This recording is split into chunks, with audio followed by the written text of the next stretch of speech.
सुप्रभात बच्चों। बच्चों, आज हम जो पाठ हमारा है एल्बम, उस पाठ के प्रश्नों की चर्चा आज हम करेंगे। बच्चे यहाँ पर देखेंगे कि लगभग सभी हम लोगों ने जो यहाँ पर दिया हुआ है शब्दार्थ, इसके सभी हमने शब्दार्थ लगभग कर लिए हैं।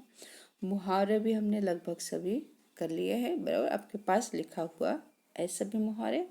तब हम इस प्रश्नों की चर्चा यहाँ पर करने जा रहे हैं, बराबर। तो बच्चों, यहाँ पर जो प्रश्न दिया हुआ है पढ़ेंगे इसको। निम्नलिखित प्रश्नों के नीचे दिए गए विकल्पों में से सही विकल्प चुनकर उत्तर लिखिए। तो बच्चों, पहले उसमें जब किताब हमारी छपी थी तो उसमें 50 मार्क्स के एमसीक्यू थे, लेकिन अभी आपके 2 ही मार्क्स के एमसीक्यू होते हैं। तो इस तरह के प्रश्न आपको एक वाक्य में पूछे जा सकते हैं, तो आपको इस तरह से तैयारी करनी है। तो प्रश्न यहाँ पर कि पंडित शादीराम अपना ऋण क्यों नहीं उतार पाते थे, बराबर। तो पंडित शादीराम अपना ऋण क्यों नहीं उतार पाते थे, क्योंकि ये उत्तर यहाँ पर ऑप्शन में दिया हुआ है, अ ब क ड 4 ऑप्शन है, लेकिन यहाँ पर आपका उत्तर है ब में कि बचे हुए पैसे किसी न किसी तरह खर्च हो जाते थे, बराबर। इसका उत्तर यहाँ ब में है। अब दूसरा प्रश्न वैसे ही यहाँ पर है, देखते हैं कि शादीराम पुरानी पत्रिकाएं बेचते नहीं थे क्योंकि, बराबर, यहाँ दिया हुआ है। उनकी कोई ज़्यादा रकम नहीं मिल सकती थी, या ब उनके भाई की अमानत थी, या क उनके रोते हुए बच्चे उनमें के चित्रों को देखकर चुप हो जाते थे, या पत्रिकाएं उन्हें बहुत प्रिय थी। तो यहाँ पर ये है आंसर कि उनके रोते हुए बच्चे उनमें के चित्रों को देखकर क्या होते थे, चुप हो जाते थे, बराबर। अब तीसरा प्रश्न यहाँ पर है, ठीक है। तीसरा प्रश्न जो है कि तीसरा प्रश्न कि सदानंद के कहने पर शादीराम ने पत्रिकाओं के चित्रों का क्या किया। तो ऑप्शन अ बेच दिए, एल्बम बनाया, या बच्चों को बांट दिए, दीवारों पर सजा दिए। इसका आंसर होगा क्या, एल्बम बनाया। ओके। फिर उसके बाद चौथा जो प्रश्न यहाँ पर दिया हुआ है कि पंडित शादीराम को एल्बम के कितने रुपए मिले। तो बच्चों, यहाँ पर इसका उत्तर है ही नहीं 1000, 2000, 200 या 100 रुपये। तो इस तरह के प्रश्न आपके टेक्स्ट बुक में नहीं कि उनको कितने रुपए मिले। प्रश्न आपको पता होगा, प्रश्न क्या है कि उन्होंने लाला सदानंद से कितने रुपए लिए थे, 500 लिए थे, लेकिन उनको एल्बम के कितने रुपए मिले, इसका उत्तर सही उल्लेख नहीं है। तो इस तरह के प्रश्न भी बोर्ड में पूछते नहीं, ये प्रश्न बोर्ड में लगभग होता नहीं, इसलिए टेंशन करने जैसा नहीं है। अब हम 5वां प्रश्न करेंगे यहाँ पर। 5th प्रश्न जो है यहाँ पर देखते हैं कि 5वां प्रश्न इस तरह से है कि सदानंद का मन प्रसन्नता से नाच उठा क्योंकि ऑप्शन उन्होंने अपने पैसे वापस मिल गए, या पंडित शादीराम उदारता और सज्जनता के कारण, या परमात्मा ने उनकी बात स्वीकार कर ली, या मारवाड़ी सेठ ने एल्बम खरीद लिया। तो बच्चों, इसमें से उत्तर क्या होगा। आप लोगों ने पूरी किताब पढ़ी, आपके पास भी टेक्स्ट बुक है, बताइए क्या होगा उत्तर कि इसमें से कि मारवाड़ी ने एल्बम खरीद लिया, या पंडित शादीराम को उदारता और सज्जनता के कारण। तो क्या होएगा आंसर।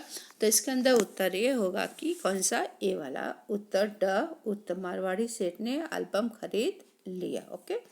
अब बच्चों, हम दूसरा प्रश्न यहाँ पर करने जा रहे हैं कि एक वाक्यों में प्रश्नों के उत्तर लिखिए, बराबर। तो प्रश्न यहाँ पर देखते हैं कि पहला जो प्रश्न है दिया हुआ है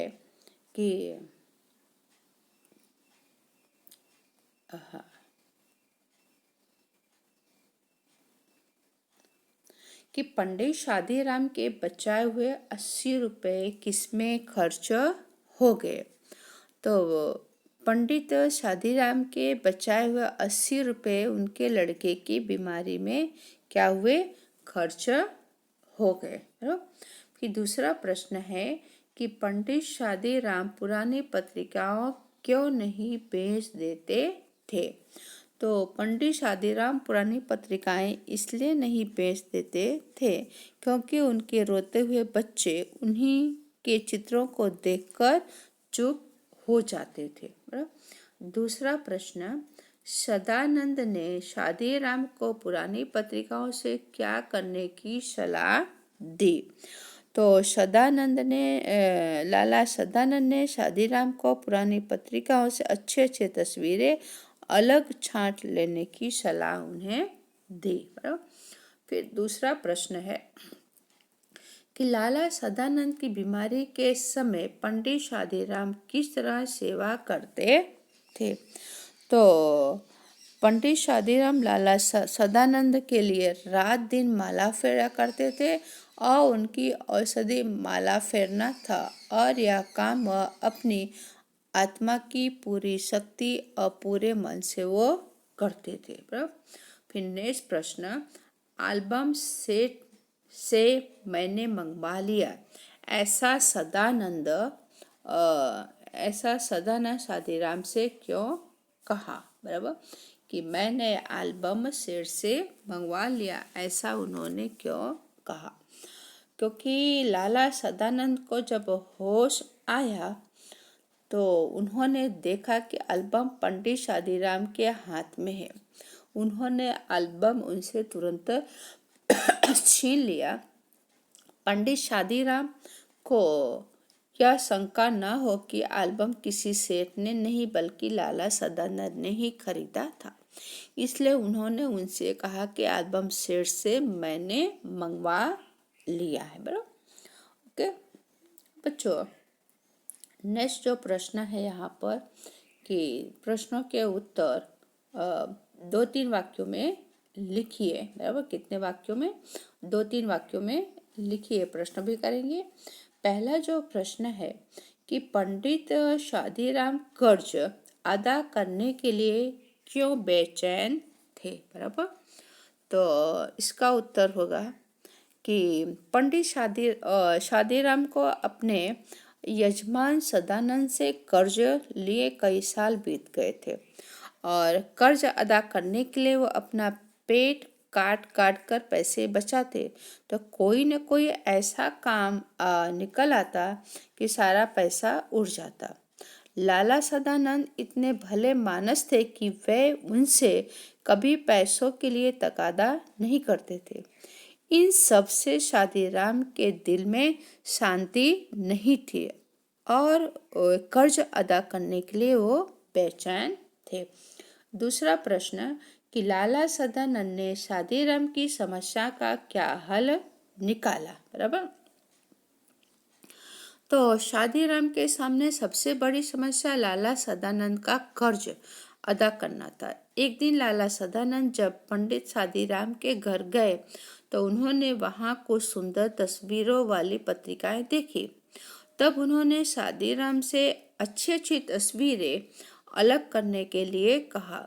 इन तस्वीरों का उन्होंने एल्बम बनाकर विज्ञापन दे दिया और कलकत्ता के एक मारवाड़ी सेठ ने पत्र लिखकर यह एल्बम खरीद लिया।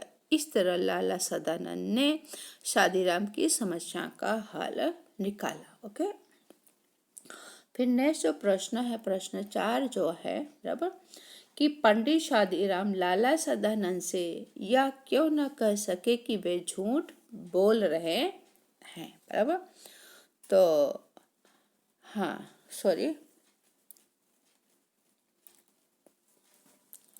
सॉरी बच्चों, ये प्रश्न है। शादीराम ने अपना कर्ज कैसे चुकाया? तो थर्ड प्रश्न, थर्ड रह गया था बच्चों। बराबर, तो शादीराम ने अपना कर्ज कैसे चुकाया? तो शादीराम ने लाला सदानंद से कई साल पहले कर्ज लिया था, अब तक वे उसे अदा नहीं कर पाए थे। एक बार लाला सदानंद किसी काम से शादीराम के घर आए थे तो उन्होंने उनके पास सुंदर चित्र वाली पत्रिकाएं देखी थी। सदानंद ने शादीराम से चित्र लेकर उनका एल्बम बनाकर उसका विज्ञापन दे दिया था। विज्ञापन देखकर एक सेठ ने यह एल्बम खरीद लिया था। उस पैसे से शादीराम ने अपना कर्ज चुका दिया। तो बच्चों बाकी जो प्रश्न 4 और 5 वो आने वाले समय की हम चर्चा करेंगे। आज हम इतना ही करते हैं और आप PDF में से देख करके इसको अपनी कॉपी में लिख डालिए, बराबर। और बच्चों जो क्वेश्चन नंबर अपना 3 है, 2-3 वाक्य में उत्तर लिखिए। तो पहला जो दूसरे जो प्रश्न है, लाला सदानंद ने शादीराम की समस्या का क्या हल निकाला, तो इस प्रश्न का उत्तर पेज नंबर 1 पर लिख दिया है, भूल से पहले वहाँ लिख दिया, बराबर। इसलिए टेंशन नहीं करना, आप उसमें से देख करके लिख डालिए। ओके, धन्यवाद।